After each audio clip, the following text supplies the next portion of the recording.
कृष्ण कृष्ण दोस्तों, हमारे पिछली 2 वीडियो में हमने जाना प्रथम अध्याय श्लोक नंबर 1 से श्लोक नंबर 6 तक। जो पहली वीडियो है उसमें बताया गया है श्लोक नंबर 1 और जो दूसरी वीडियो है उसमें बताया गया श्लोक नंबर 2 से श्लोक नंबर 6 तक। पिछले वीडियो में हमने जाना कि दुर्योधन हीन भावना से ग्रसित नहीं है, इन्फीरियरिटी कॉम्प्लेक्स से वो पीड़ित नहीं है। वो अपने गुरु के पास जाता है, पहले अपने शत्रु की तारीफ़ करता है, प्रशंसा करता है और फिर वो अपने गुरु से अपनी सेना के बारे में चर्चा करता है। इसको हम समझेंगे श्रीमद् भगवद गीता अध्याय नंबर 1 श्लोक नंबर 7 से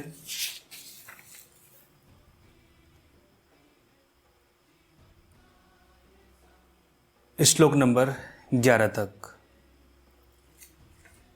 इन सभी श्लोकों को हम एक साथ पढ़ेंगे, एक साथ लेंगे, तभी हमें सारी बातें समझ में आ सकेंगी। अध्याय 1 श्लोक नंबर 7।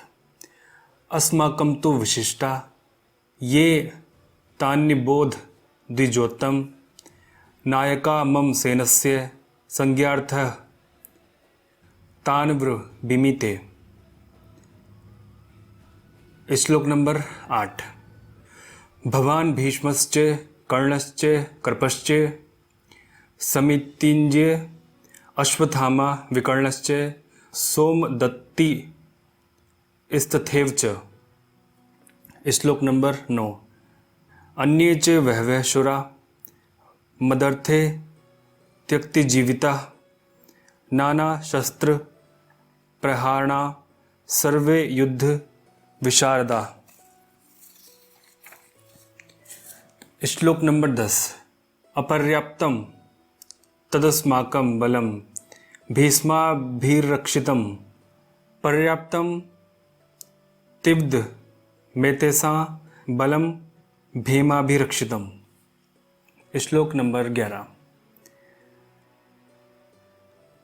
अयनेषु च सर्वेषु यथा भाग मवस्थिता भीष्ममेवाभिरक्षन्तु भवन्तः सर्व एव ही।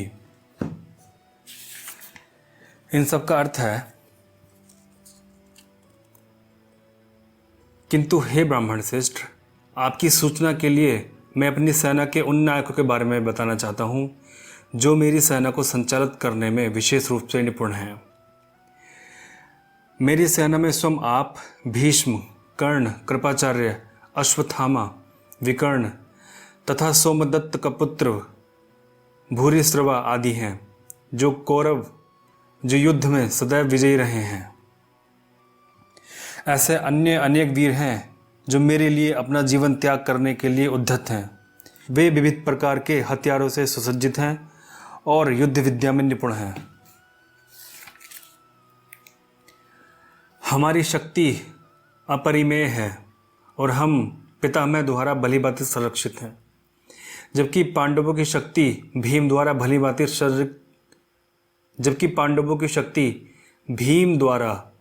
भांति संरक्षित होकर भी सीमित है।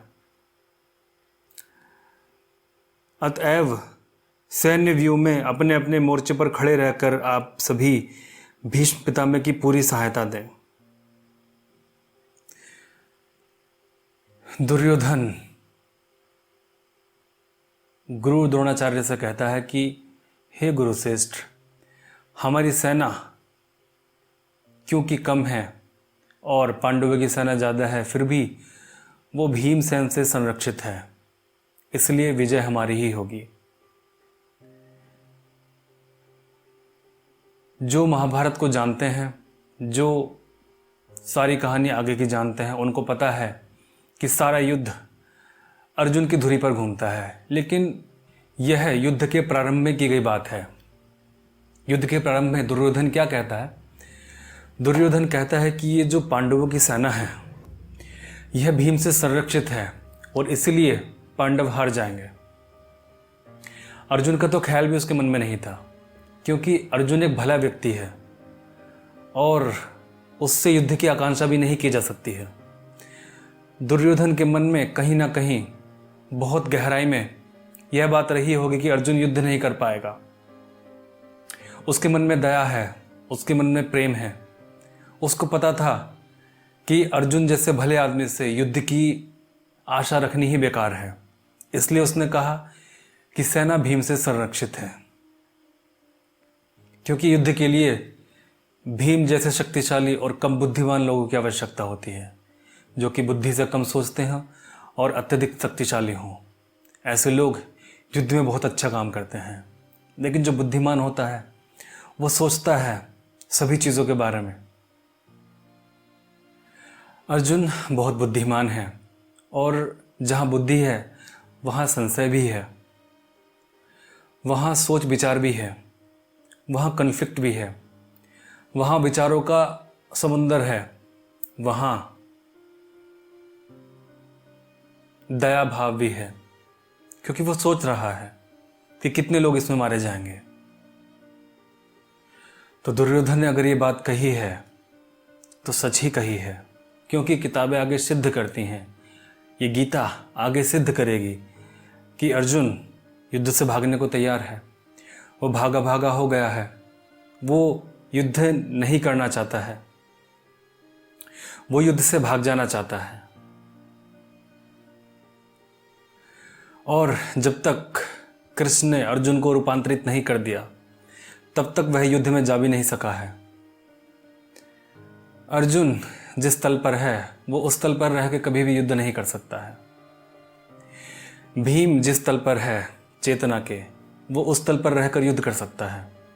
बाकी कुरुक्षेत्र के मैदान में जितने भी लोग हैं और वो जिन जिन तलों पर हैं वो उन्हीं तलों पर रहकर युद्ध कर सकते हैं। लेकिन अर्जुन उनके तलों से थोड़ा ऊपर उठा हुआ है, लेकिन जो कृष्ण का तल है वो भी वहाँ नहीं पहुँचा है, इसलिए परेशान है, इसलिए दुखी है।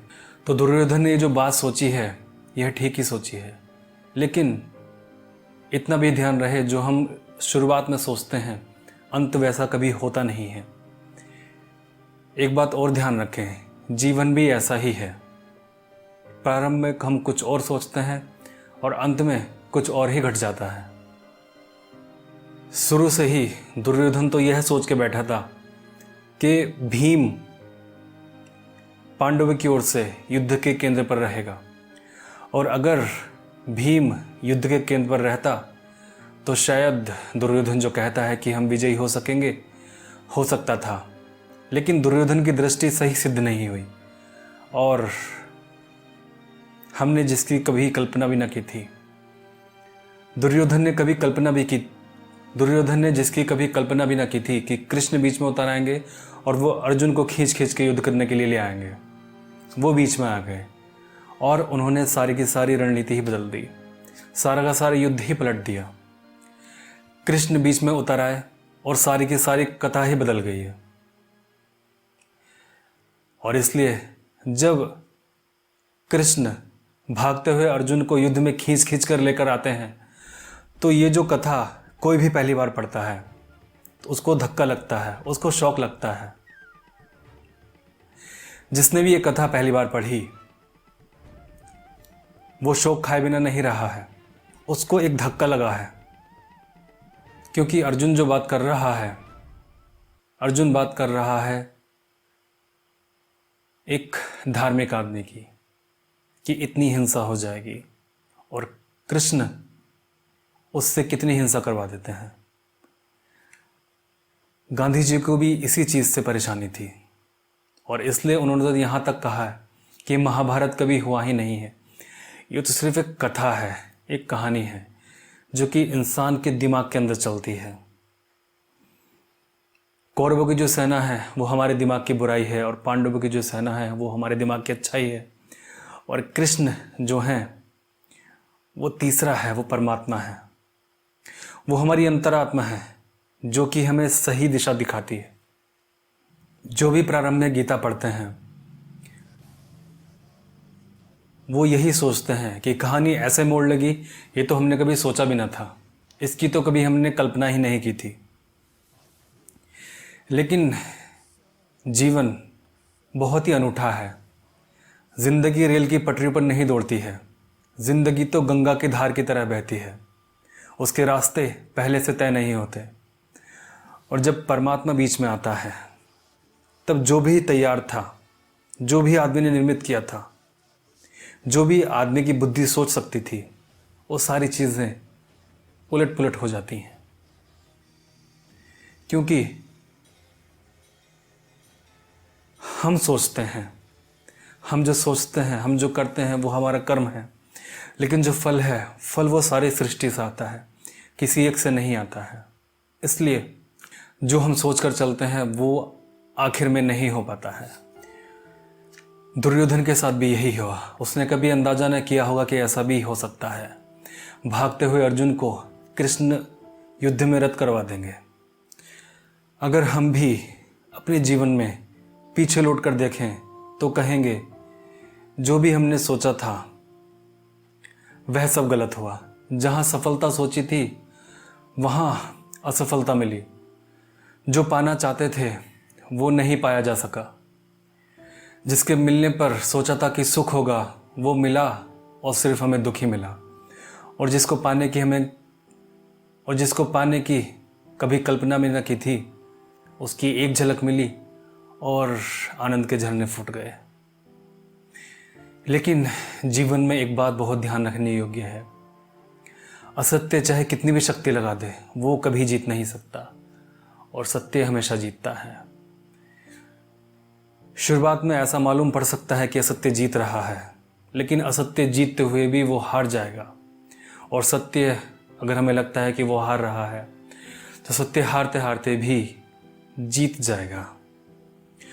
दुर्योधन जानता था कि ईश्वर पांडवों की तरफ है, लेकिन वो अंधों की तरह युद्ध में उतरता चला गया। और हमारी कहानी भी कोई भिन्न नहीं है। हम भी कई बार कई तरफ से अंधे व्यवहार करते हैं और कई बार अंधों की तरफ बढ़ते चले जाते हैं और ठोकरें खाते हैं। और बाद में यही कहते हैं कि मैं जानता था कि ये होगा, लेकिन फिर भी मेरी आंख पर पट्टी बंधी थी, जो ये मैंने किया। आज के लिए बस इतना ही। कृष्णा कृष्णा। अगर आपको ये वीडियो अच्छी लगी है तो इसको आप लाइक कर दीजिए, चैनल को सब्सक्राइब कर लीजिए और अपने दोस्तों के साथ शेयर कर दीजिए। इस वीडियो के बाद जो आने वाली वीडियो है और जो उससे अगली वीडियो है, वो वीडियो बहुत महत्वपूर्ण है, क्योंकि उसमें अर्जुन युद्ध के बीच में जाता है, दोनों सेनाओं के बीच में जाता है और कहता है कि मुझे परीक्षण करना है, मुझे देखना है कि दोनों तरफ कौन है, मैं किन को मार देने वाला हूँ।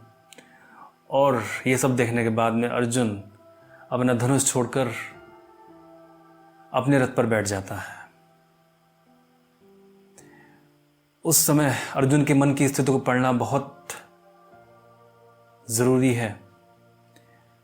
सिर्फ उसी स्थिति से आपको सारी की सारी बातें क्लियर हो सकेंगी, सारी की सारी बातें आप जान सकेंगे।